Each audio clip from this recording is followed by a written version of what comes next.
La separación de Dios no es un evento dramático en la mayoría de los casos, hermanos. No es como encender y apagar una luz. Es más bien como irse alejando lentamente de la orilla del mar mientras la corriente te arrastra sin que te des cuenta. Un día despiertas y ya no reconoces el paisaje de tu propia alma.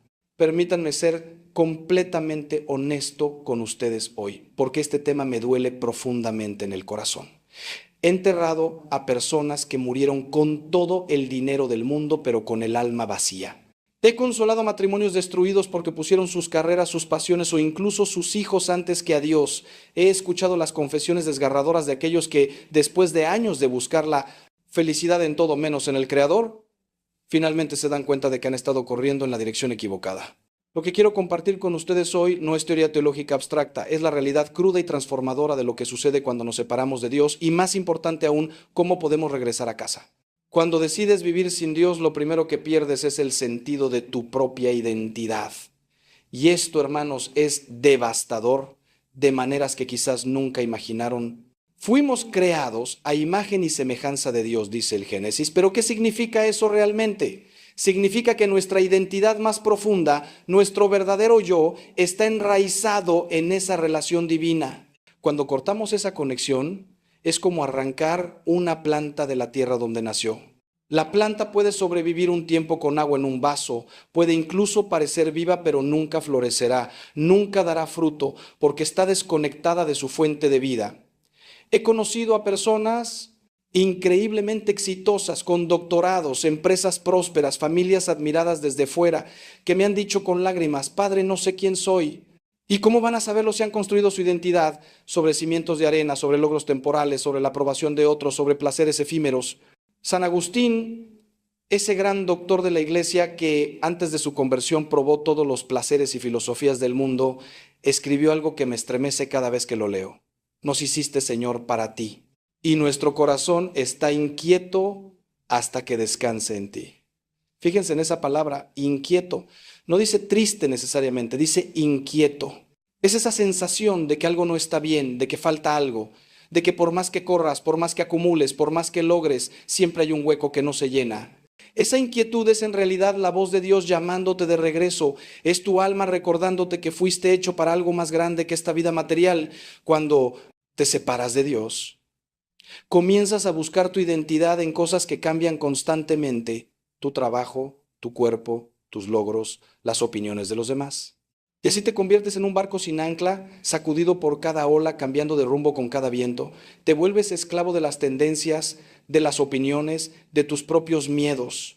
He visto a hombres de 50 años comportarse como adolescentes inseguros, cambiando de pareja, de estilo de vida, de amistades, buscando desesperadamente sentirse vivos, sentirse validados. He visto a mujeres destruirse físicamente tratando de mantener una juventud que se va porque han puesto su valor en algo que inevitablemente se desvanece. Y todo esto, hermanos, es síntoma de la misma enfermedad. Han olvidado que su valor viene de ser hijos e hijas del Dios Altísimo.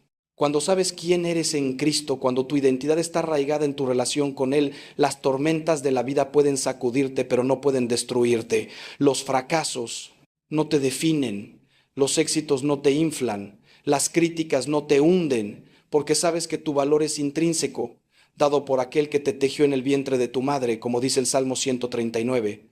Pero cuando te separas de esa verdad fundamental, te pierdes a ti mismo en el proceso y créanme, no hay soledad más terrible que estar perdido de uno mismo. Lo segundo que sucede cuando te separas de Dios es que pierdes la brújula moral y con ella la paz interior. Y aquí quiero ser especialmente claro porque vivimos en una cultura que nos dice que podemos crear nuestra propia moralidad, que cada uno puede decidir qué está bien y qué está mal para sí mismo. Eso suena liberador al principio, ¿verdad? Sin reglas, sin mandamientos, sin nadie que te diga lo que debes o no debes hacer. Pero déjenme contarles lo que he visto que pasa en la práctica: caos absoluto. Porque cuando cada persona decide por sí misma qué es correcto, te quedas sin fundamento para juzgar nada. Si tu vecino decide que está bien robar porque necesita el dinero, ¿quién eres tú para decirle que está mal si no hay una verdad moral objetiva? Si tu pareja decide que está bien la infidelidad porque se siente feliz con otra persona, ¿sobre qué base vas a argumentar que te ha traicionado si la felicidad personal es el único criterio? La ley moral de Dios no es un conjunto de reglas arbitrarias diseñadas para arruinar tu diversión, hermanos. Es el manual de instrucciones del Creador para sus criaturas. es la descripción de cómo funciona mejor el ser humano, de qué lo hace florecer y qué lo destruye. Cuando ignoras esas leyes, no estás liberándote, estás como alguien que decide ignorar las leyes de la gravedad porque las encuentra restrictivas. Puedes declarar tu independencia de la gravedad todo lo que quieras, pero cuando saltes de un edificio, la realidad se impondrá. Lo mismo pasa con la ley moral de Dios. Puedes decir que el adulterio, la mentira, el egoísmo, la avaricia no son malos para ti, pero las consecuencias llegarán igual. He visto familias destruidas, niños traumatizados, carreras arruinadas, salud mental destrozada, todo porque alguien decidió que podía escribir sus propias reglas morales. Y aquí está lo que la gente no entiende hasta que es demasiado tarde. Vivir contra la ley de Dios no te hace libre, te hace esclavo de tus propias pasiones y caprichos. San Pablo lo dice claramente en su carta a los Romanos: cuando te entregas al pecado, te conviertes en esclavo del pecado. He conocido adictos al alcohol, a las drogas, a la pornografía, al juego, que comenzaron pensando que estaban ejerciendo su libertad, que estaban disfrutando de la vida, que no le hacían daño a nadie, y terminaron encadenados, controlados completamente por aquello que pensaban controlar. Porque así funciona el pecado, hermanos. Promete libertad, pero entrega esclavitud. Promete placer, pero entrega vacío. Promete vida, pero entrega muerte. Y cuando te has separado de Dios, cuando no tienes esa brújula moral clara, vas dando tumbos de una mala decisión a otra, justificando cada paso en falso, hasta que un día te miras al espejo y no reconoces a la persona que te devuelve la mirada. Pero incluso más allá de las consecuencias externas, lo que pierdes es la paz interior. Y esta es una de las cosas más difíciles de explicar a alguien que no la ha experimentado. Cuando vives en pecado, cuando sabes en lo profundo de tu corazón que estás yendo contra el diseño de Dios para tu vida, hay una inquietud constante, un ruido de fondo que nunca se calla. Puedes distraerte con trabajo, con entretenimiento, con placer, con éxito, pero en esos momentos de quietud, en la noche cuando no puedes dormir, en los momentos de crisis, cuando las distracciones ya no funcionan, ese ruido se convierte en un grito. Es tu conciencia, que es la voz de Dios en tu interior, tratando de llevarte de vuelta al camino. Puedes intentar silenciarla, puedes endurecerte contra ella, puedes racionalizarla y justificarte, pero nunca desaparece completamente. Y vivir así, hermanos, vivir en constante guerra interna entre lo que haces y lo que sabes que deberías hacer, es un infierno anticipado. Por eso cuando la gente viene al confesionario después de años de alejamiento, después de haber hecho cosas que los avergüenzan profundamente y reciben el perdón de Dios, muchos lloran de alivio. No son lágrimas de tristeza, son lágrimas de liberación. Es como si un peso de toneladas hubiera sido quitado de sus hombros. Esa es la paz que el mundo no puede dar. Esa es la paz que viene de estar en armonía con tu Creador, de saber que tu conciencia está limpia, que tus acciones están alineadas con la verdad. Y cuando te separas de Dios, pierdes acceso a esa paz y créeme, ninguna cantidad de éxito o placer puede compensar esa pérdida. He conocido a millonarios con úlceras por el estrés y he conocido a personas pobres que duermen como bebés porque tienen la conciencia tranquila. La paz de Dios no depende de tus circunstancias externas, depende de tu relación con Él y de vivir conforme a su voluntad. La tercera consecuencia de separarse de Dios es que pierdes la capacidad de amar verdaderamente. Y sé que esto puede sonar extraño al principio, porque la gente que vive alejada de Dios también tiene relaciones, también siente afecto, también experimenta conexiones con otros. Pero permítanme explicarles la diferencia entre el amor auténtico, ese amor agape del que habla el Nuevo Testamento, y lo que el mundo llama amor, que generalmente es una mezcla de atracción, necesidad, conveniencia e interés propio. El amor verdadero, hermanos, es un reflejo del amor de Dios, quien es amor por naturaleza. Dios no ama porque recibe algo a cambio, ama simplemente porque es su naturaleza. Dios amó al mundo entero de tal manera que entregó a su Hijo único, dice Juan 3:16, y no porque el mundo lo mereciera o se lo hubiera ganado, sino por pura gracia. Ese es el modelo del amor auténtico, sacrificial, incondicional, orientado al bien del otro. Cuando te separas de Dios, tu capacidad de amar así se atrofia porque el amor real requiere virtudes que solo se cultivan en relación con Dios. Paciencia, bondad, humildad, perdón, sacrificio. Fíjense en ese pasaje hermoso de San Pablo en 1 Corintios 13, donde describe el amor. El amor es paciente, es bondadoso, no tiene envidia, no es jactancioso, no es orgulloso, no es grosero, no es egoísta, no se enoja fácilmente, no guarda rencor. Hermanos, lean esa lista despacio y pregúntense honestamente, ¿pueden amar así por su propia fuerza sin la gracia de Dios? Yo les digo que no, que es imposible. Nuestro corazón caído, nuestro ego herido, nuestra naturaleza egoísta nos jala constantemente hacia el amor condicional, el amor que dice te amo mientras me hagas feliz, mientras seas útil para mí, mientras no me falles demasiado. He visto matrimonios que comenzaron con promesas eternas terminar en amargas batallas legales porque ninguno de los dos tenía una fuente de amor más allá de sus propias emociones cambiantes. Cuando el enamoramiento inicial se desvaneció, cuando llegaron los problemas reales, cuando tuvieron que sacrificarse el uno por el otro, no tenían las reservas espirituales para hacerlo. Porque el amor verdadero no es un sentimiento, es una decisión. Es un compromiso, es una virtud que se practica incluso cuando no te apetece, especialmente cuando no te apetece. Y esa fuerza, hermanos, solo viene de estar conectado a la fuente del amor que es Dios mismo. Santa Teresa de Calcuta decía que no podemos amar a menos que primero hayamos sido amados. Y el amor de Dios es lo que nos capacita para amar a otros, incluso a aquellos que son difíciles de amar, incluso a nosotros mismos cuando nos sentimos indignos de amor. Cuando te separas de Dios, tus relaciones se vuelven transaccionales, utilitarias. Amas a la gente por lo que te dan: placer, seguridad, estatus, validación, compañía. Y cuando dejan de darte esas cosas, el supuesto amor se evapora. He escuchado a personas decir, ya no siento lo mismo, necesito encontrar mi felicidad. Me he dado cuenta de que no me aporta nada. Y todo está centrado en el yo, en mis sentimientos, en mis necesidades. Eso no es amor, hermanos, eso es egoísmo disfrazado de romance. El amor verdadero pregunta qué puedo dar, no qué puedo recibir. Busca el bien del otro, incluso cuando cuesta, incluso cuando duele.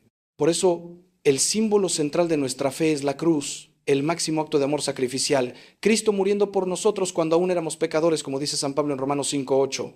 No esperó a que fuéramos dignos, no esperó a que lo mereciéramos.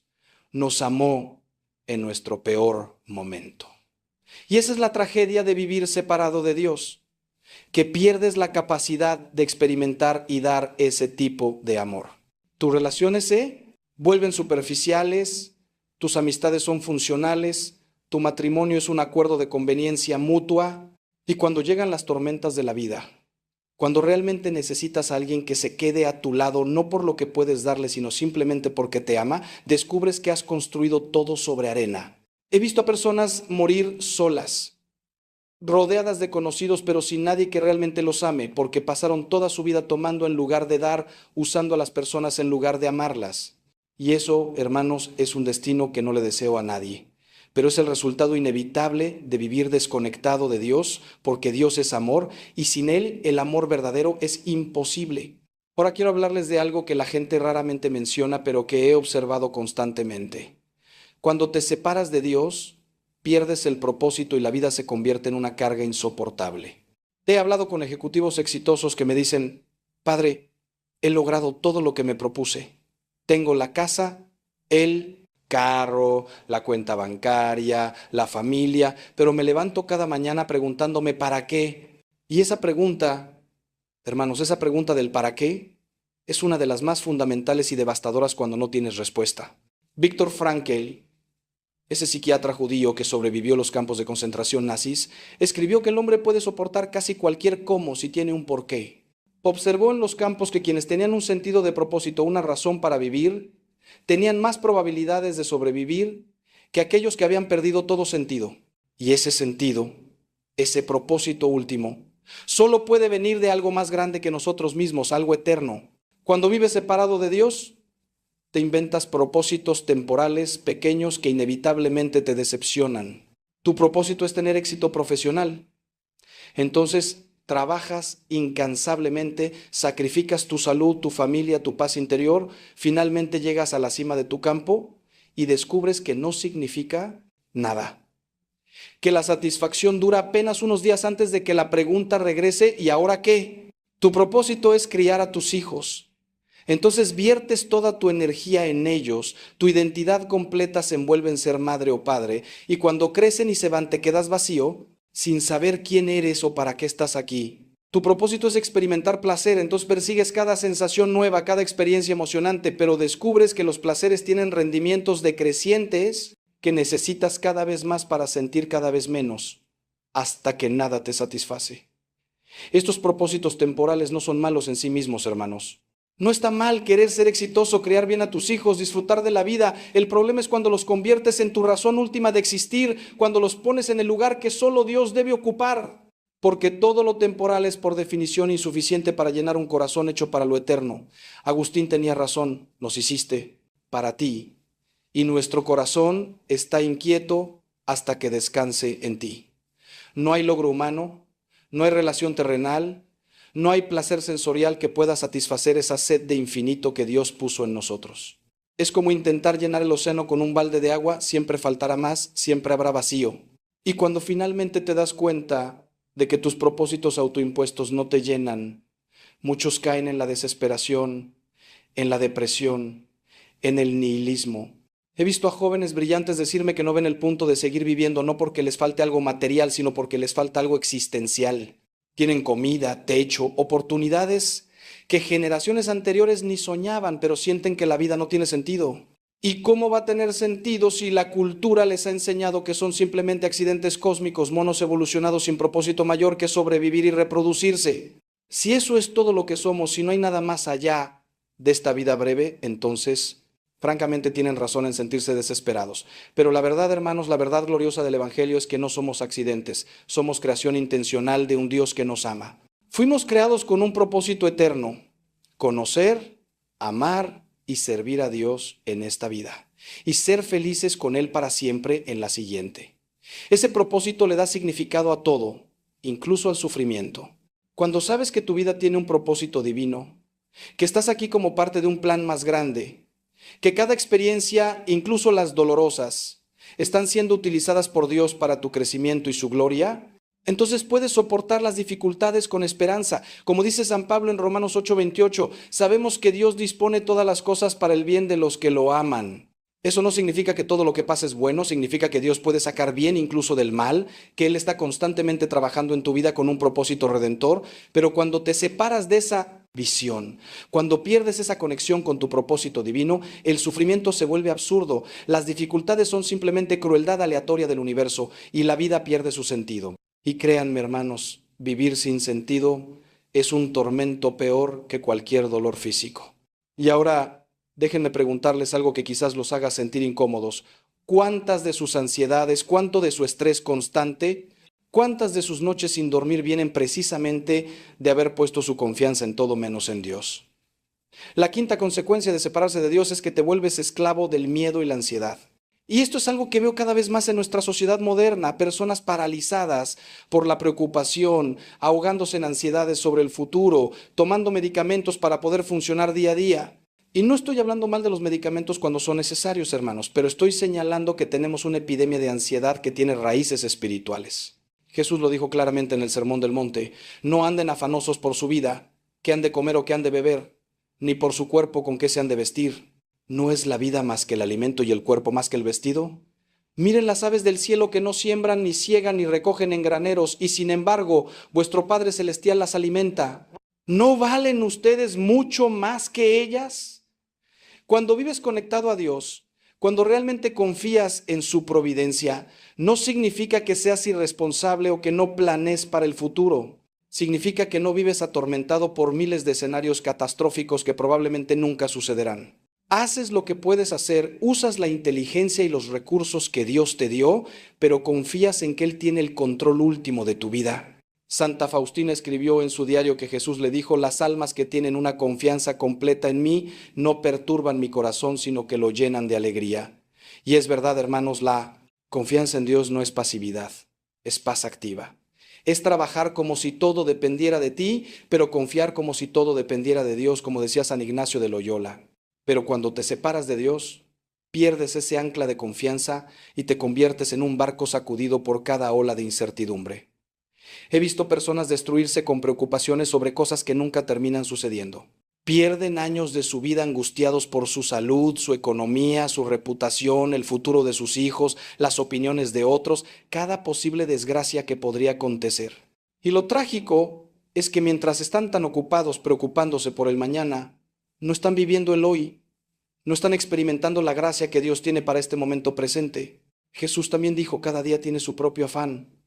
¿Por qué añadir a los problemas reales de hoy las preocupaciones imaginarias sobre mañana? Es como cargar dos mochilas llenas de piedras cuando apenas puedes con una. Y la ironía es que cuando mañana llegue y se convierte en hoy, Dios te dará la gracia para enfrentarlo tal como lo ha hecho cada día de tu vida hasta ahora. Pero no recibes la gracia de mañana hoy, solo recibes la gracia para hoy. Cuando te separas de Dios, también pierdes la perspectiva eterna que pone todo en contexto. Todo se vuelve vida o muerte, cada problema parece el fin del mundo, cada fracaso es catastrófico. Porque si esta vida es todo lo que hay, si no hay nada más allá de estos 70 u 80 años, entonces sí, cada pérdida es absoluta, cada error es irreversible, cada sufrimiento es absurdo. Pero cuando tienes la perspectiva de la eternidad, cuando sabes que esta vida es apenas el preludio de algo infinitamente mayor y mejor, puedes mantener la paz incluso en medio de tormentas. San Pablo, que fue golpeado, apedreado, encarcelado, náufrago, perseguido, escribió: considero que los sufrimientos de este tiempo presente no son dignos de ser comparados con la gloria que nos ha de ser revelada. Esa es la perspectiva que te libera de la ansiedad paralizante, saber que lo que estás pasando ahora, por difícil que sea, es temporal y lo que te espera en Dios es eterno. Pero cuando pierdes esa conexión con Dios, cuando ya no tienes esa esperanza trascendente, te aferras desesperadamente a esta vida y a sus cosas como si fueran todo. Y ese aferramiento es la raíz de tanto miedo y ansiedad. Tienes miedo de perder tu trabajo porque tu identidad está en tu carrera. Tienes miedo de envejecer porque tu valor está en tu apariencia. Tienes miedo de que tus hijos fracasen porque tu sentido de éxito está en ellos. Tienes miedo de la muerte porque no sabes qué hay después. Todo se vuelve precario, frágil, amenazado. Y vives en un estado constante de alerta, tratando de controlar todo, de prevenir toda pérdida posible, agotándote en el proceso. Hermanos, esa no es forma de vivir, eso es simplemente sobrevivir en constante terror. Y la tragedia es que muchas personas pasan décadas enteras así, sin darse cuenta de que hay una alternativa, que hay una paz que sobrepasa todo entendimiento, como dice Filipenses 4:7. Lo sexto que pierdes al separarte de Dios es la capacidad de perdonar y de ser perdonado. Y esto, hermanos, es absolutamente crítico porque todos, absolutamente todos, hemos sido heridos por otros y hemos herido a otros. Vivimos en un mundo caído lleno de personas imperfectas que constantemente se lastiman unas a otras, a veces intencionalmente, más frecuentemente sin querer. Si no aprendemos a perdonar, si no experimentamos el perdón, nos convertimos en prisioneros del resentimiento y la culpa, y esas son dos de las cárceles más crueles que existen. Jesús vinculó directamente nuestra capacidad de perdonar a otros con recibir el perdón de Dios. Si perdonan a los hombres sus ofensas, les perdonará también a ustedes su Padre Celestial. Pero si no perdonan a los hombres sus ofensas, tampoco su Padre les perdonará a ustedes las suyas. Suena duro, ¿verdad? Pero es porque el perdón es absolutamente central a la vida cristiana, es el oxígeno del alma. Cuando te separas de Dios, cuando no has experimentado la profundidad de su misericordia hacia ti, te resulta casi imposible perdonar genuinamente a otros. Porque el perdón real, el perdón que no es solo palabra, sino liberación genuina del corazón, requiere una transformación interior que solo Dios puede hacer. Humanamente hablando, cuando alguien te traiciona profundamente, cuando alguien abusa de ti, cuando alguien destruye algo precioso para ti, la reacción natural es el odio, el deseo de venganza, la necesidad de que paguen por lo que hicieron.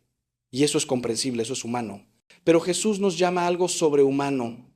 Nos llama a perdonar como hemos sido perdonados, a amar a nuestros enemigos, a orar por quienes nos persiguen. Y eso, hermanos, es imposible sin la gracia de Dios fluyendo a través de nosotros. He conocido a personas que han pasado décadas rumiando heridas del pasado, manteniendo vivo el resentimiento como si fuera un tesoro. Y lo que no entienden es que el resentimiento es un veneno que tomas esperando que mate a la otra persona.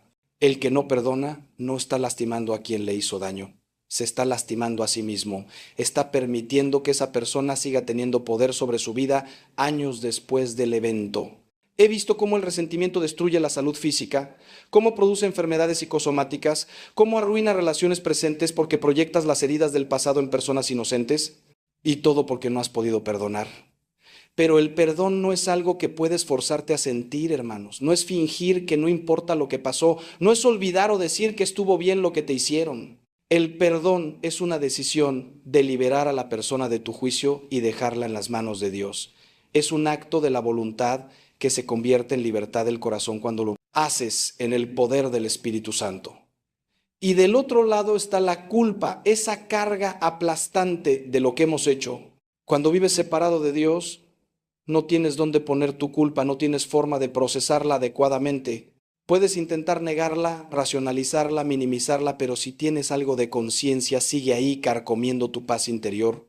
He escuchado confesiones de personas que llevan 40, 50 años cargando la culpa de algo que hicieron, y cuando finalmente la confiesan, cuando reciben la absolución sacramental, es como si hubieran dejado caer un yunque que han estado cargando toda su vida. Las lágrimas que fluyen no son de tristeza, sino de alivio indescriptible. Porque Dios no solo perdona, Él olvida, Él lanza tus pecados al fondo del mar, como dice el profeta Miqueas, tan lejos como está el oriente del occidente, como canta el Salmo 103. Pero cuando te separas de Dios, cuando no vienes a su confesionario, cuando no experimentas su misericordia, te quedas atrapado en un ciclo de culpa y autocastigo que nunca termina. Porque por más que te prometas ser mejor, vuelves a fallar. Y cada fallo refuerza tu creencia de que eres basura, de que no tienes remedio, de que no mereces ser feliz. Algunos intentan resolver esto bajando sus estándares morales, convenciéndose de que lo que hicieron realmente no estuvo tan mal, pero eso no funciona porque en el fondo saben la verdad. Otros se vuelven cínicos, duros, diciéndose que todo el mundo hace lo mismo, que no hay nadie bueno, que la moralidad es una ilusión. Pero eso tampoco trae paz, solo trae una dureza de corazón que te deshumaniza lentamente. La única salida verdadera es el perdón de Dios. Es venir como el hijo pródigo, sucio, avergonzado, arrepentido, y permitir que el Padre te abrace, te limpie, te restaure a tu dignidad como hijo amado. La séptima consecuencia devastadora de separarse de Dios es que pierdes la esperanza verdadera, esa esperanza que no depende de las circunstancias, sino de las promesas eternas. Y hermanos, no estoy hablando de optimismo ingenuo o de pensamiento positivo superficial. La esperanza cristiana es algo mucho más profundo y robusto que eso. Es la certeza, basada en la resurrección de Cristo, de que la historia tiene un final feliz, de que el bien triunfará sobre el mal, de que el sufrimiento no es eterno, de que la muerte ha sido vencida. San Pablo escribió en 1 Corintios 15, si nuestra esperanza en Cristo fuera solo para esta vida, seríamos los más dignos de lástima de todos los hombres, pero Cristo ha resucitado de entre los muertos.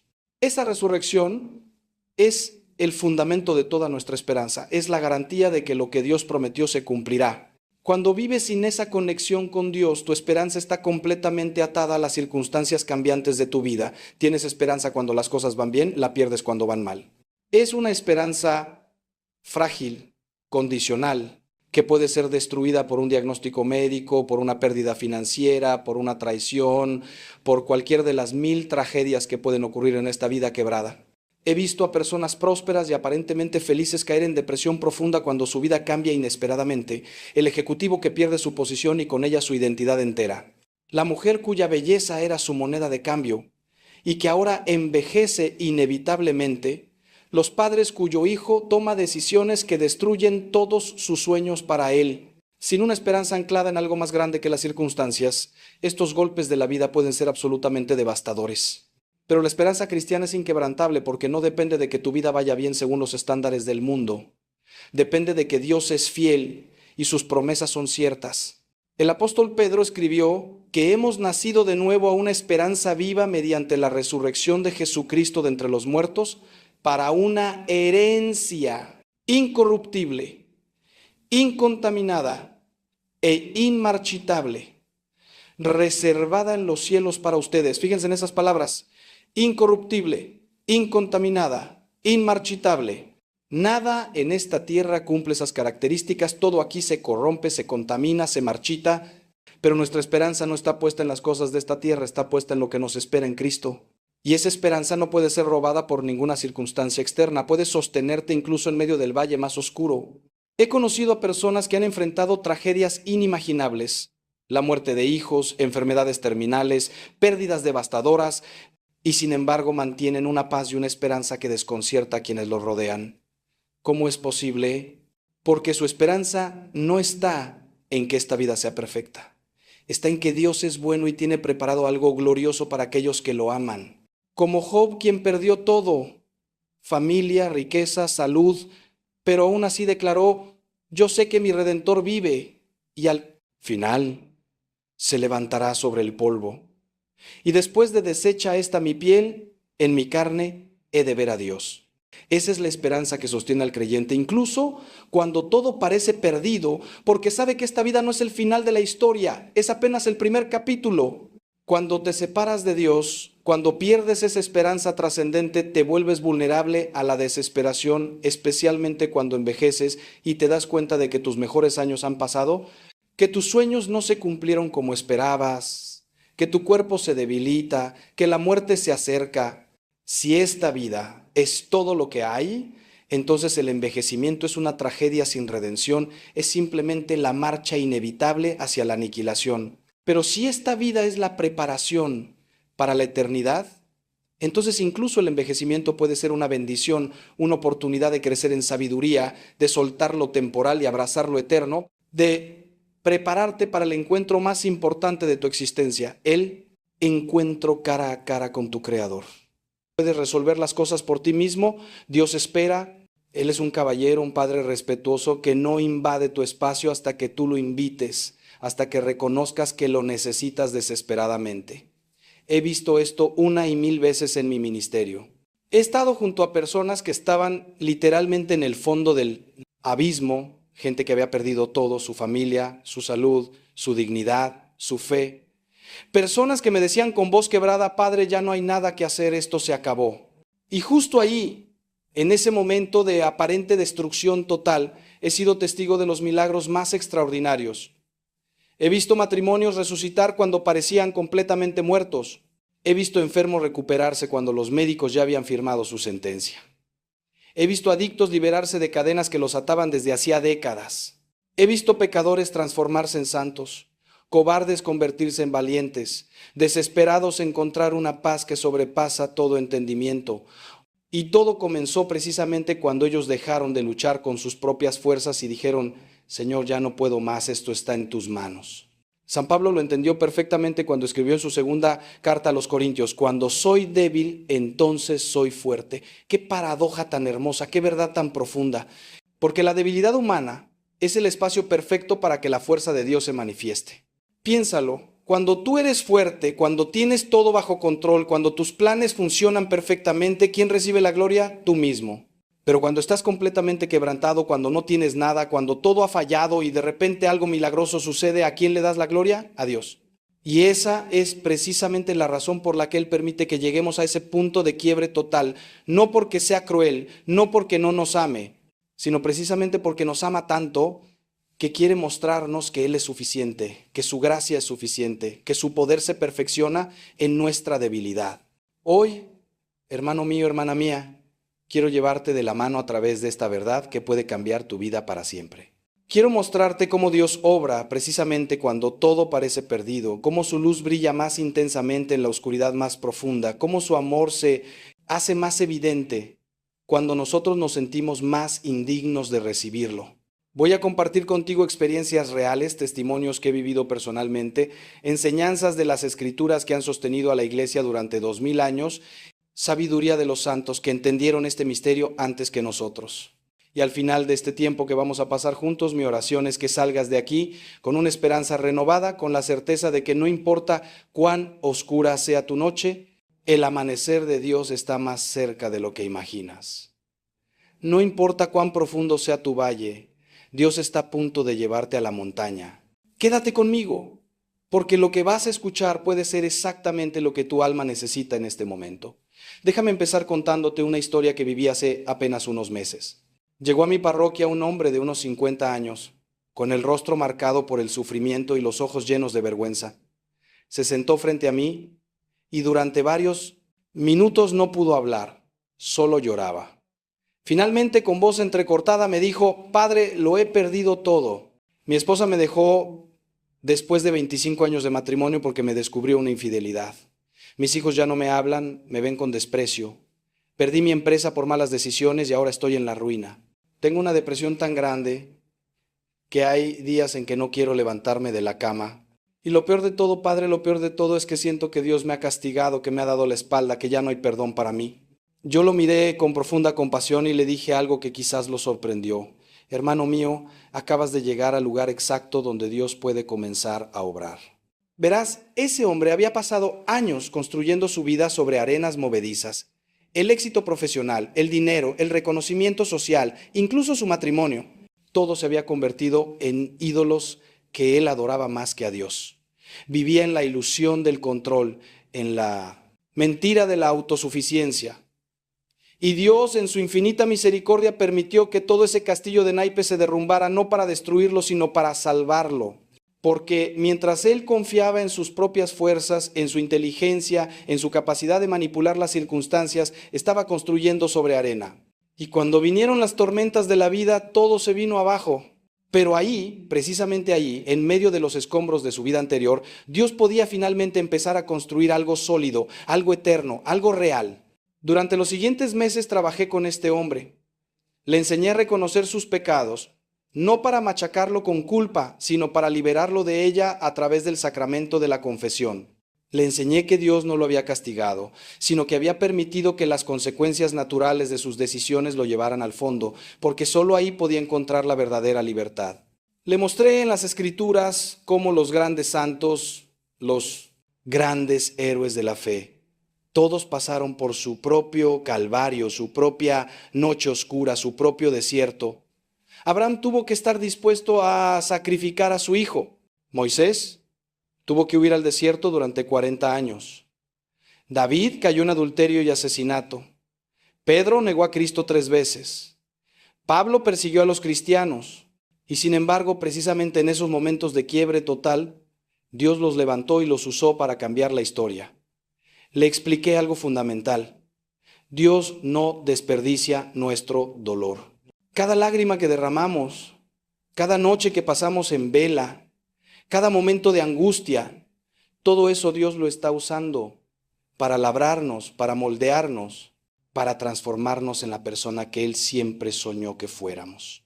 El problema es que nosotros queremos un Dios que nos quite el dolor inmediatamente, que nos dé soluciones rápidas, que nos devuelva nuestra zona de confort.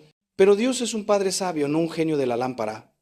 Él sabe que el verdadero crecimiento, la verdadera transformación, la verdadera santidad, solo se forjan en el fuego de la prueba.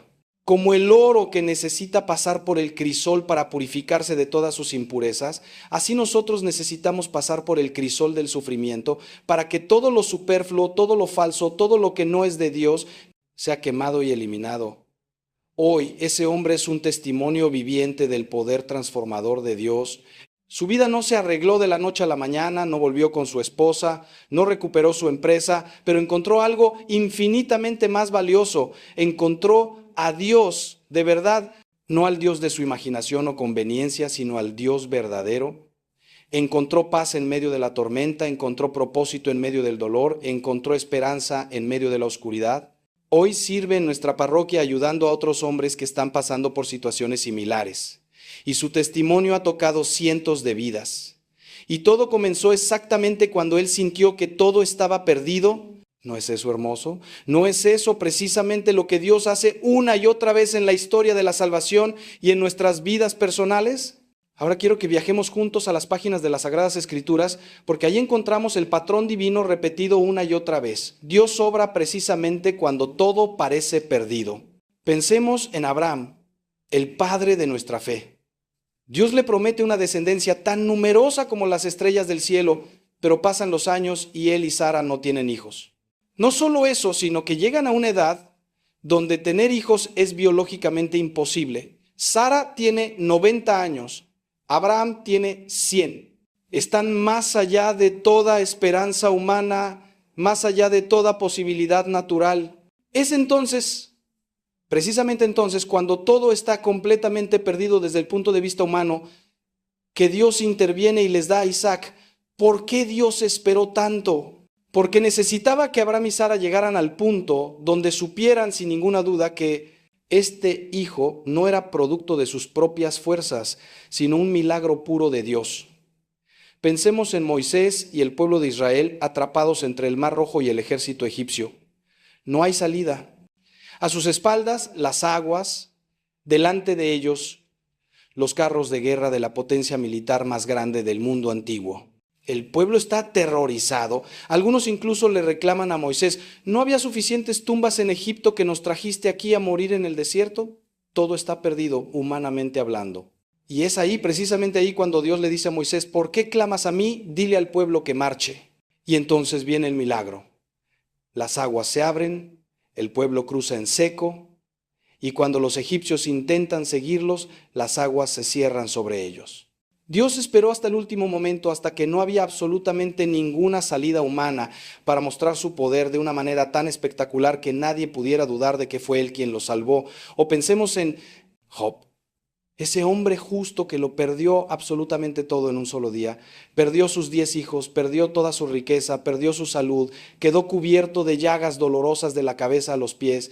Su esposa le dice: maldice a Dios y muérete. Sus amigos lo acusan de ser un pecador secreto que merece todo lo que le está pasando. Job está en el punto más bajo que un ser humano puede estar. Y ahí, precisamente ahí, cuando todo está completamente perdido, cuando Job ha tocado fondo de la manera más brutal, Dios se revela a él de una manera tan profunda, tan íntima, tan transformadora, que al final Job dice: de oídas había oído hablar de ti, pero ahora mis ojos te ven. Todo su sufrimiento lo llevó a un conocimiento de Dios que nunca hubiera alcanzado en la prosperidad. Y al final Dios restaura todo lo que Job había perdido, duplicado, pero el ejemplo supremo, hermanos míos, el ejemplo que supera a todos los demás, es nuestro Señor Jesucristo en la cruz. Ahí tenemos el momento en que literalmente todo parecía perdido. El Mesías prometido, el Salvador del mundo, colgando desnudo de un madero, sangrando, sufriendo, muriendo como un criminal común. Sus discípulos habían huido aterrorizados. Pedro lo había negado 3 veces. Las multitudes que lo aclamaban días antes ahora gritaban: crucifícalo. Su madre estaba al pie de la cruz destrozada, viendo morir a su hijo de la manera más horrible. Y en el momento culminante de ese sufrimiento, Jesús grita: Dios mío, ¿por qué me has abandonado? Todo está perdido. El proyecto de Dios ha fracasado. El mal ha triunfado. La oscuridad ha vencido a la luz. O al menos eso es lo que parecía en ese momento. Pero 3 días después, hermano mío, 3 días después, cuando todo el mundo pensaba que la historia había terminado, cuando los discípulos estaban escondidos con las puertas cerradas por miedo, cuando las mujeres iban al sepulcro solo para ungir un cadáver, Dios obró el milagro más grande de toda la historia: la resurrección. La muerte fue vencida, el pecado fue derrotado, la oscuridad fue dispersada por la luz. Y todo eso sucedió precisamente porque primero hubo una muerte total, una pérdida absoluta, un aparente fracaso completo. La resurrección solo fue posible porque primero hubo crucifixión. La vida nueva solo pudo brotar porque primero hubo muerte total. Y ese es el patrón que Dios usa una y otra vez en nuestras vidas. Primero la muerte, luego la resurrección, primero el Viernes Santo, luego el domingo de Pascua, primero el invierno, luego la primavera. Primero la noche oscura, luego el amanecer glorioso. Permíteme ahora hablarte de algo que he descubierto en mis años de sacerdocio y que considero una de las verdades más importantes que podemos entender. Nosotros, los seres humanos, somos adictos al control. Vivimos con la ilusión de que podemos controlar nuestra vida, nuestras circunstancias, nuestro futuro. Hacemos planes detallados, trazamos estrategias, nos aseguramos contra todo riesgo posible, intentamos prever cada escenario. Y no digo que esté mal ser prudente o responsable, no digo que no debamos planificar, pero hay una línea muy delgada entre la prudencia y la ilusión del control total. Y muchos de nosotros cruzamos esa línea sin darnos cuenta hasta que llegamos a un punto donde prácticamente no hay espacio para Dios en nuestra vida porque nosotros ya lo tenemos todo calculado y controlado. Dios, en su sabiduría infinita, sabe que esa ilusión de control es una prisión que nos impide vivir en verdadera libertad y confiar genuinamente en Él. Por eso, de vez en cuando permite que algo suceda que está completamente fuera de nuestro control, algo que nos obliga a soltar las riendas, algo que nos hace caer de rodillas y decir: Señor, esto es más grande que yo, no puedo manejarlo, lo pongo en tus manos. Puede ser una enfermedad inesperada que ninguna cantidad de dinero puede curar. Puede ser la pérdida de un trabajo que creías seguro. Puede ser la ruptura de una relación que pensabas indestructible. Puede ser una crisis económica global que arrasa con todos tus ahorros. Sea lo que sea, es algo que te hace soltar el control y reconocer tu absoluta dependencia de Dios. He tenido conversaciones con personas muy exitosas, gente que ha construido imperios empresariales, que ha acumulado fortunas, que tiene títulos universitarios impresionantes y me dicen, Padre, yo no necesito a Dios para nada. Yo me echo a mí mismo, yo controlo mi destino y yo los escucho con tristeza, no porque los juzgue, sino porque sé que están viviendo en una ilusión peligrosa. Porque tarde o temprano la vida les va a enseñar lo que no quieren aprender por voluntad propia, que no controlamos nada, que somos frágiles, que somos mortales, que somos dependientes. Un infarto, un accidente, una crisis, una traición, algo va a venir que va a derrumbar toda esa fachada de autosuficiencia. Y ahí tienen dos opciones. O se hunden en la desesperación total o finalmente se abren a Dios y descubren lo que es vivir en verdadera libertad. Santa Teresa de Ávila, esa gran mística y doctora de la Iglesia, decía algo maravilloso: la humildad es andar en verdad. Y la verdad es que somos criaturas, no creadores. Somos dependientes, no autosuficientes. Somos amados, no merecedores. Cuando vivimos en esa verdad, cuando aceptamos nuestra fragilidad, nuestra dependencia, nuestra necesidad de Dios, entonces paradójicamente encontramos una libertad y una paz que el mundo no puede dar. Pero llegar a esa verdad requiere casi siempre pasar por una experiencia de quiebre, de pérdida, de toque de fondo, donde todas nuestras ilusiones de control se desmoronan y nos quedamos desnudos, vulnerables, necesitados. Y ahí, precisamente ahí es donde Dios nos estaba esperando todo el tiempo. Déjame decirte algo más: cuando soltamos el control y lo ponemos todo en las manos de Dios, no significa que nos volvamos pasivos, que dejemos de hacer nuestra parte, que nos sentemos a esperar que Dios haga todo por arte de magia. No, soltar el control significa hacer todo lo que esté en nuestras manos, usar todos los talentos y recursos que Dios nos ha dado, trabajar con diligencia y responsabilidad, pero al mismo tiempo confiar los resultados a Dios. Aceptar que Él tiene planes que nosotros no entendemos, reconocer que Él ve lo que nosotros no vemos. Es como un niño que está aprendiendo a andar en bicicleta. El padre lo sostiene al principio, pero llega un momento en que tiene que soltar para que el niño aprenda a mantener el equilibrio por sí mismo. Pero el padre no se va lejos. Está ahí cerca, listo para sostenerlo si se cae. Así es Dios con nosotros. Nos da libertad y responsabilidad, pero nunca nos abandona. Siempre está ahí, listo para sostenernos cuando caemos. Ahora déjame hablarte de un concepto que está en el corazón mismo del Evangelio, pero que muchas veces malinterpretamos: el concepto de la cruz. Jesús dijo claramente: si alguno quiere venir en pos de mí, niéguese a sí mismo, tome su cruz cada día y sígame.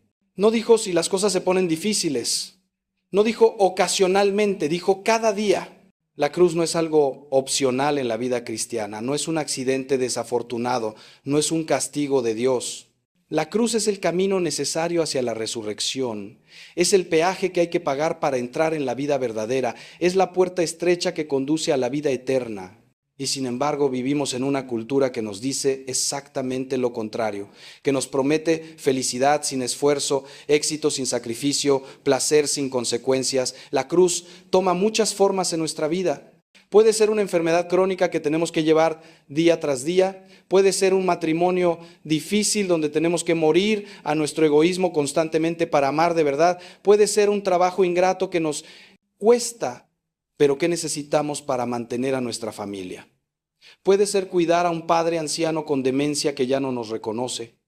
Puede ser la lucha diaria contra una adicción que queremos vencer. Puede ser la soledad de quien quisiera estar casado pero no encuentra pareja. Puede ser la esterilidad de quien desea hijos y no puede tenerlos. Cada uno de nosotros tiene su cruz y esa cruz es única, personal, intransferible. Nadie más puede llevar tu cruz por ti, ni siquiera Dios, aunque Él la lleve contigo si se lo permites. Pero aquí está el misterio glorioso. La cruz, ese instrumento de tortura y muerte, Dios la ha transformado en instrumento de redención y vida. Lo que el mundo ve como fracaso, Dios lo usa para la victoria. Lo que el mundo ve como debilidad, Dios lo transforma en fuerza. Lo que el mundo ve como pérdida, Dios lo convierte en ganancia eterna. San Pablo lo entendió perfectamente cuando escribió: lejos de mí gloriarme si no es en la cruz de nuestro Señor. Jesucristo, por quien el mundo está crucificado para mí y yo para el mundo. Pablo había descubierto que la cruz no era su enemiga, sino su amiga. No era su destrucción, sino su salvación. No era el fin, sino el comienzo de algo nuevo y maravilloso. Cuando aceptamos nuestra cruz, cuando dejamos de huir de ella, de rebelarnos contra ella, de maldecir por ella, y en cambio la abrazamos, la ofrecemos a Dios, la unimos a la cruz de Cristo, algo milagroso sucede. Esa cruz comienza a transformarnos. El sufrimiento que nos podría amargar nos hace más compasivos.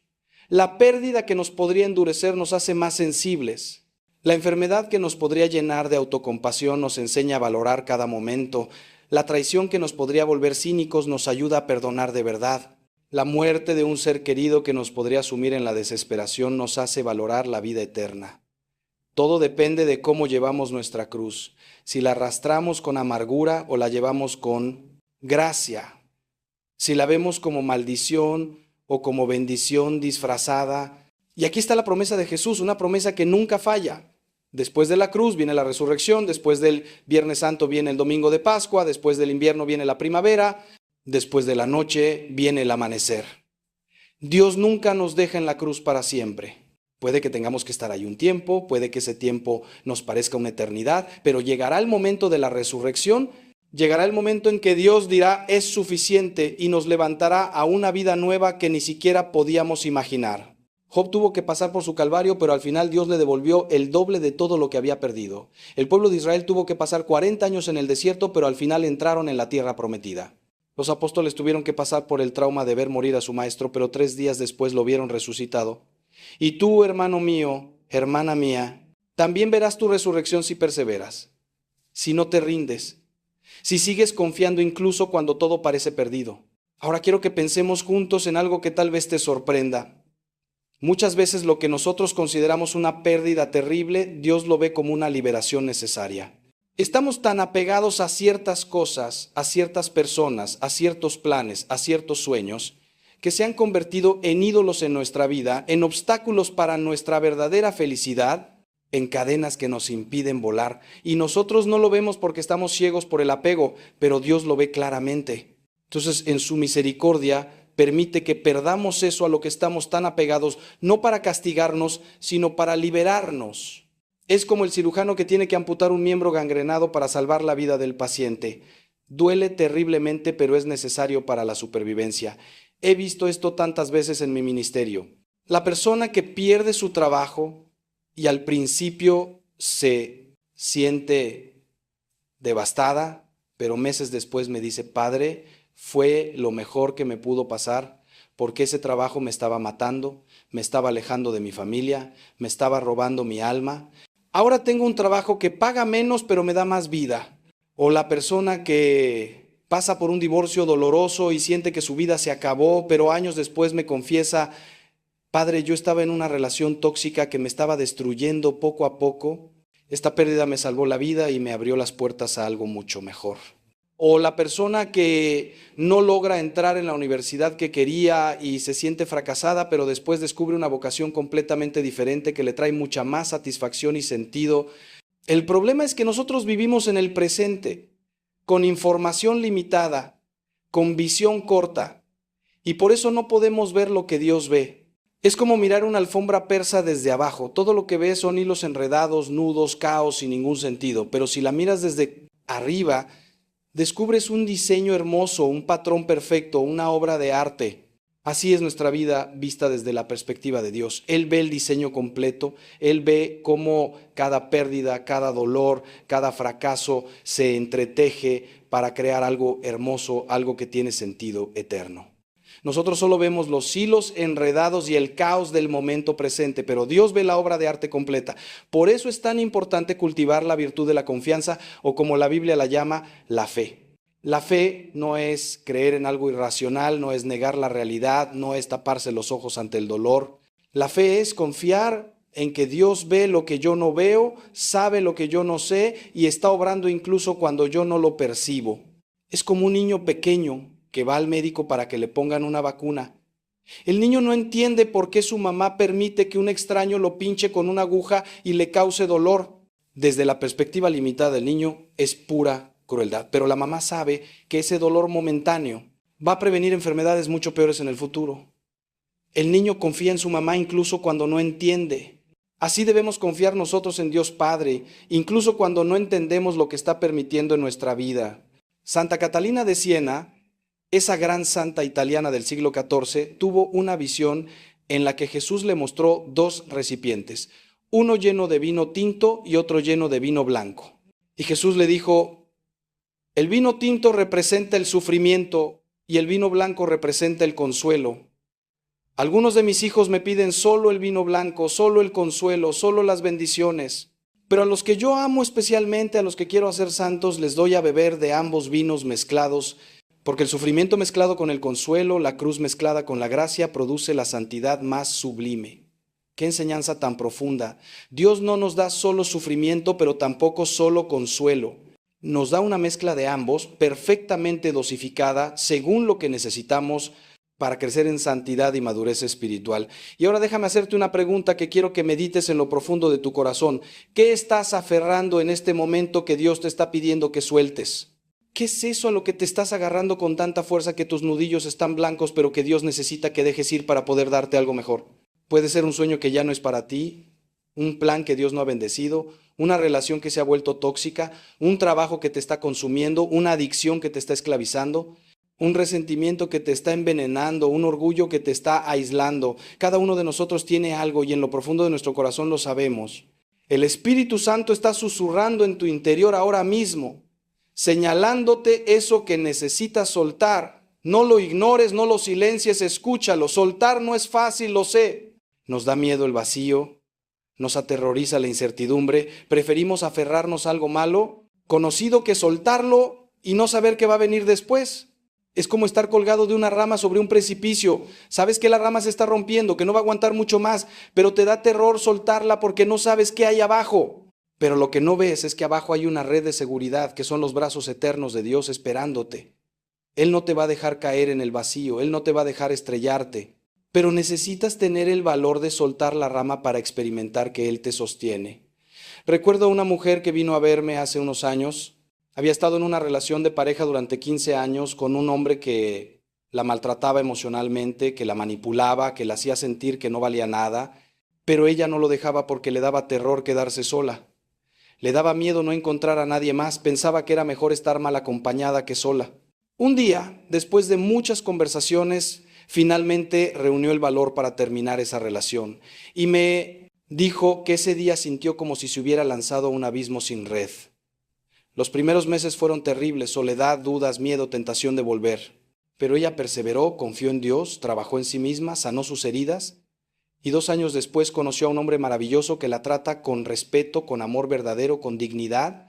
Me dijo llorando, Padre, tenía que soltar lo malo para poder recibir lo bueno. Pero mientras yo me aferraba a lo malo, Dios no podía darme lo bueno porque mis manos estaban ocupadas. Esa es la clave, hermano mío. Mientras tus manos están aferradas a algo, no pueden recibir nada nuevo.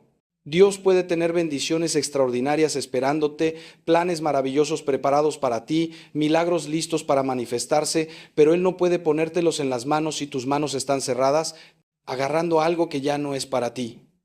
Por eso, muchas veces Dios tiene que permitir que pierdas eso a lo que te estás aferrando, no porque sea malo en sí mismo, sino porque tú lo has convertido en un ídolo, en un sustituto de Él, en un obstáculo para tu verdadero bien.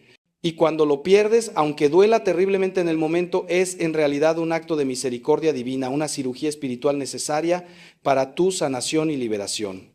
Ahora quiero llevarte a un pasaje del Evangelio que siempre me ha conmovido profundamente, la resurrección de Lázaro.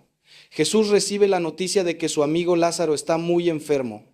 Las hermanas de Lázaro, María y Marta, le envían un mensaje desesperado. Señor, aquel a quien amas está enfermo. Pero Jesús no va inmediatamente. Se queda 2 días más donde estaba. Y mientras tanto Lázaro muere. Cuando Jesús finalmente llega, Lázaro lleva 4 días muerto. En la cultura judía se creía que el alma permanecía cerca del cuerpo durante 3 días con la esperanza de volver, pero al 4.º día la descomposición era evidente y ya no había ninguna esperanza de retorno. Marta sale a encontrar a Jesús y le dice con un tono de reproche y dolor, Señor, si hubieras estado aquí, mi hermano no habría muerto. Es decir, ¿llegaste tarde, Jesús? Te necesitábamos y no estuviste, ahora ya no hay nada que hacer. Y nosotros muchas veces sentimos lo mismo, ¿verdad? Señor, te pedí que me ayudaras con mi matrimonio antes de que se rompiera, pero no lo hiciste y ahora es tarde. Señor, te pedí que me sanaras antes de que la enfermedad avanzara tanto, pero no lo hiciste y ahora los médicos dicen que no hay nada que hacer. Señor, te pedí que intervinieras en la vida de mi hijo antes de que cayera en las drogas, pero no lo hiciste y ahora está en la cárcel. Sentimos que Dios llegó tarde, que se tomó su tiempo mientras nuestra situación empeoraba, que ahora todo está perdido. Pero escuchen lo que Jesús le responde a Marta: tu hermano resucitará. Y Marta, con su comprensión limitada, le dice: sí, ya lo sé, resucitará en la resurrección del último día. Es decir, está pensando en un futuro lejano, en algo teológico, abstracto. Pero Jesús le dice algo revolucionario: yo soy la resurrección y la vida. El que cree en mí, aunque muera, vivirá. Jesús no está hablando de un futuro lejano, está hablando de ahora, del presente. Está diciendo: yo soy la resurrección, no solo la traigo, no solo la prometo, yo soy la resurrección en persona, y donde yo estoy la muerte no tiene la última palabra. Entonces Jesús va al sepulcro y ordena que quiten la piedra. Marta objeta: Señor, ya lleva 4 días, la situación está más allá de toda esperanza. Pero Jesús insiste: quitan la piedra. Y entonces Jesús ora al Padre y con voz potente grita: Lázaro, sal fuera. Y el que había estado muerto sale, todavía envuelto en vendas funerarias. Jesús había esperado deliberadamente hasta que la situación estuviera completamente perdida, hasta que no quedara ni un rastro de esperanza humana, hasta que todos estuvieran convencidos de que no había nada que hacer. ¿Por qué? Para que cuando el milagro ocurriera, nadie pudiera atribuírselo a la medicina, a la casualidad, a la reanimación espontánea, para que todos supieran sin ninguna duda que esto era una obra de Dios y solo de Dios. Y eso mismo, hermano mío, hermana mía, es lo que Dios quiere hacer en tu vida. Quizás tú sientes que tu situación ya hiede, que han pasado demasiados días, que es demasiado tarde, que ya no hay esperanza. Quizás tu matrimonio lleva años muerto. Quizás tu salud está deteriorada más allá de toda recuperación.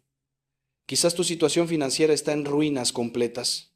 Quizás tu hijo lleva tanto tiempo perdido que ya no sabes ni cómo orar. Quizás tú mismo has caído tan bajo en el pecado que sientes que no hay redención posible. Pero yo te digo hoy, con toda la autoridad del Evangelio, para Dios nunca es demasiado tarde, ninguna situación está tan muerta que Él no pueda resucitarla. Ninguna piedra es tan grande que Él no pueda moverla, ninguna tumba está tan sellada que Él no pueda abrirla.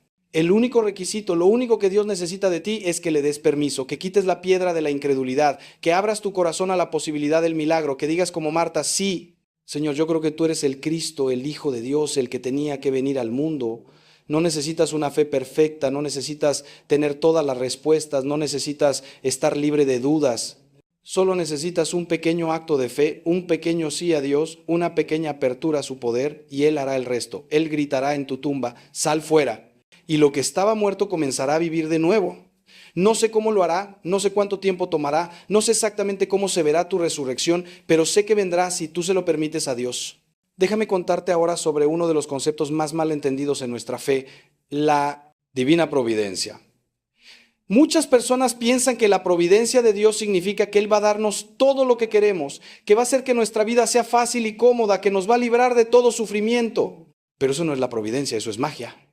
La verdadera providencia de Dios consiste en que Él provee exactamente lo que necesitamos para nuestra salvación eterna y nuestro verdadero bien, aunque muchas veces eso no coincida con lo que nosotros queremos o pensamos que necesitamos. Es como un buen padre que no le da a su hijo todo lo que pide, sino lo que realmente necesita para crecer sano y fuerte. La providencia de Dios tiene una perspectiva eterna, mientras que nosotros tenemos una perspectiva temporal y limitada. Nosotros queremos ser felices ahora, tener éxito ahora, estar cómodos ahora, pero Dios está trabajando para nuestra felicidad eterna, nuestro éxito eterno, nuestra gloria eterna, y muchas veces lo que nos hace felices ahora nos destruiría eternamente. Y lo que nos hace sufrir ahora nos está preparando para una gloria incomparable. San Pablo lo dice maravillosamente: las aflicciones del tiempo presente no son nada en comparación con la gloria que se va a revelar en nosotros. Pero claro, cuando estás en medio de la aflicción, es difícil ver esa perspectiva eterna. Uno de los ejemplos más hermosos de la providencia de Dios en las Escrituras es la historia de José en el Antiguo Testamento. Sus hermanos, movidos por la envidia, lo venden como esclavo. Es llevado a Egipto, donde pasa años de sufrimiento, primero como esclavo en casa de Potifar, luego falsamente acusado de intento de violación y echado en la cárcel, donde pasa años olvidado. Para José debió parecer que todo estaba perdido, que Dios lo había abandonado, que su vida era una tragedia sin sentido. Pero todo ese sufrimiento, todos esos años aparentemente desperdiciados, eran parte del plan perfecto de Dios para salvar no solo a José, sino a toda su familia y a toda la región de una hambruna terrible. Al final, José se convierte en el segundo hombre más poderoso de Egipto, y cuando viene la hambruna, él es quien salva a su familia. Y cuando finalmente se reencuentra con sus hermanos que están aterrorizados pensando que José se va a vengar de ellos, José les dice estas palabras hermosísimas que deberíamos grabar en nuestro corazón. Ustedes pensaron hacerme mal, pero Dios lo cambió en bien para hacer lo que hoy vemos: mantener con vida a un pueblo numeroso. José había entendido la providencia. Dios había tomado el mal que sus hermanos le hicieron y lo había transformado en bien, no solo para él, sino para miles de personas. Lo que parecía el fin de su vida era en realidad el comienzo de su misión más importante. Y eso mismo, hermano mío, Dios está haciendo en tu vida ahora mismo. Ese dolor que estás pasando, esa pérdida que estás sufriendo, ese fracaso que te está destrozando, Dios lo está usando, lo está transformando, lo está incorporando en su plan perfecto para tu vida y para las vidas de muchas otras personas.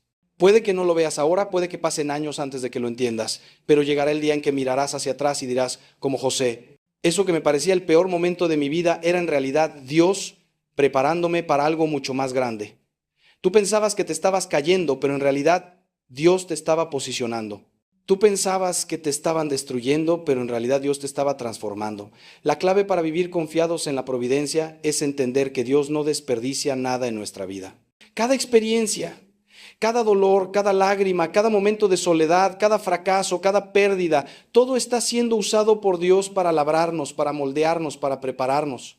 Nada es en vano, nada es casual, nada es sin sentido, aunque a nosotros nos pueda parecer así en el momento. Como dice la Escritura, sabemos que Dios hace que todas las cosas cooperen para el bien de los que le aman, de los que han sido llamados según su propósito. Nota que no dice que todas las cosas son buenas, sino que todas las cosas cooperan para el bien. Puede haber cosas malas, dolorosas, injustas, pero Dios las toma y las hace cooperar para producir algo bueno. Hermanos míos, ahora quiero hablarles de algo que he visto una y otra vez en mi ministerio y que considero uno de los mayores obstáculos para que Dios pueda obrar en nuestra vida: el orgullo. El orgullo es esa tendencia profundamente arraigada en nuestra naturaleza caída que nos hace creer que no necesitamos a nadie, que podemos solos, que pedir ayuda es señal de debilidad. El orgullo nos hace levantar muros alrededor de nuestro corazón y decir, yo puedo con esto, no necesito a Dios, no necesito a nadie. Y mientras vivimos en esa fortaleza de autosuficiencia, Dios espera afuera, respetuosamente, esperando que le abramos la puerta. La Biblia dice claramente, Dios resiste a los soberbios y da gracia a los humildes. Es decir, mientras tú estés en tu orgullo pensando que puedes resolver todo por ti mismo, Dios se va a mantener a distancia.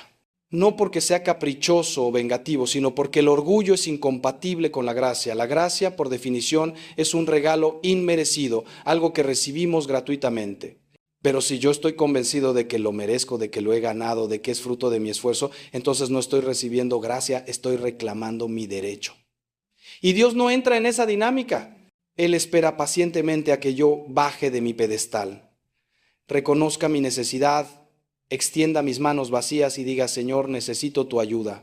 Por eso, muchas veces Dios permite que toquemos fondo, que lleguemos al final de nuestras fuerzas, que se agoten todos nuestros recursos, que fallen todos nuestros planes, no para humillarnos en el sentido de avergonzarnos o machacarnos, sino para llevarnos a la humildad genuina, que es simplemente reconocer la verdad, que somos criaturas dependientes, que necesitamos a Dios, que sin Él no podemos hacer nada de valor eterno.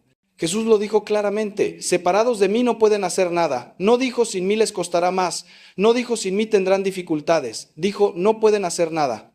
Y hasta que no lleguemos a experimentar esa verdad en carne propia, seguiremos intentando vivir separados de Él. He conocido a muchas personas que se resisten fieramente a tocar fondo porque lo ven como un fracaso, como algo vergonzoso, como algo que hay que evitar a toda costa. Y así pasan años y años en una meseta espiritual.